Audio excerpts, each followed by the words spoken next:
Hi, I'm Alan Walker, this is Chat Talent, and I'm here today at Unleash in London. I've got with me Paul Henthorne from the Business of Fashion. Hello. I got the name right. You did. Impressive. You did, yeah. So Paul, tell us a little bit about who you are and what you do.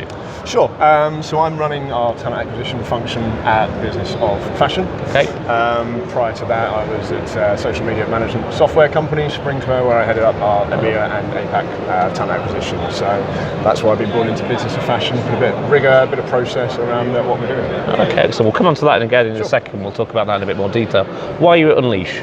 I'm at Unleash because I think if you're not getting up to date with what's going on in the market, what other people are doing, learning from best practices, and obviously seeing some of the vendors, you're going to fall behind in both your career and what you're trying to deliver for your own company. Agreed. Excellent. So who have you seen so far? Which of the sessions have you liked? Yeah, quite a few. It's quite difficult because there's so many different work streams going on that are really interesting, that clash with each other. Yeah, you can't see them all. No. So the ones I've really enjoyed so far have been more around the AI and the usage of that and chatbots. Yeah. And I think that's going to be really interesting moving forward as to how much dehumanization happens as a result, but how much the human element still needs to remain.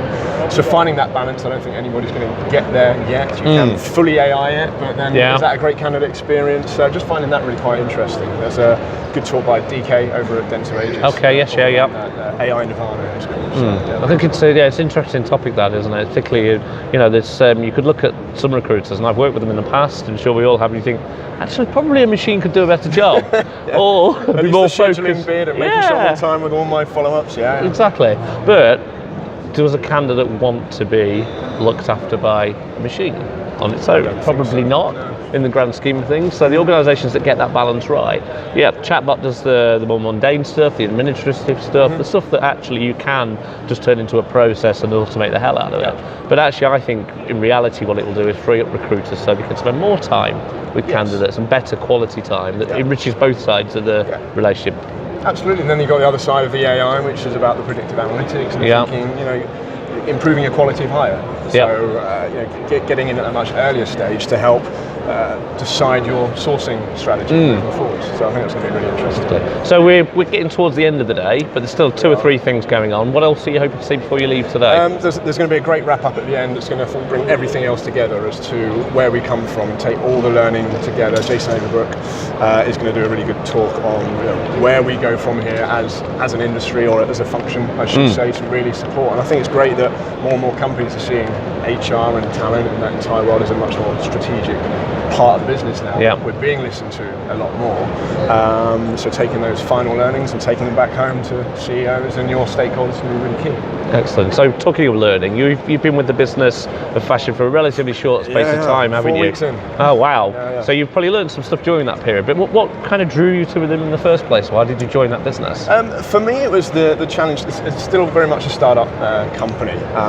It's around the business of fashion, obviously it's in the title. So around strategy and analytics of what's going on in that world. There's lots of outstanding editorial content.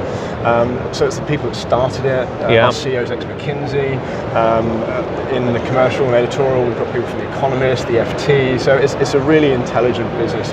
But for me, it was because it's a completely different industry that I hadn't worked in before. I came from social, but also the challenge of doing something essentially from the ground up and building everything from scratch. Wherever I've been, it's been adjusting processes, tweaks and refinements. Now I've got a clean slate here. Wow, that's exciting. And making sure that whatever is delivered is effective for the business, but on the sort of budget that you'd expect at a startup. That sounds good. And you're leading TA there, are you? Yes. Yeah, excellent. So big role. It's going to grow and grow as the organisation grows, and real diversity as well. Perfect. Listen, Paul, I know you've got stuff you want to do. You've got to go and see some more events. It's been fantastic. Brilliant. Great to meet you. Likewise. And have a good show. Thank you very much. Take care. Cheers.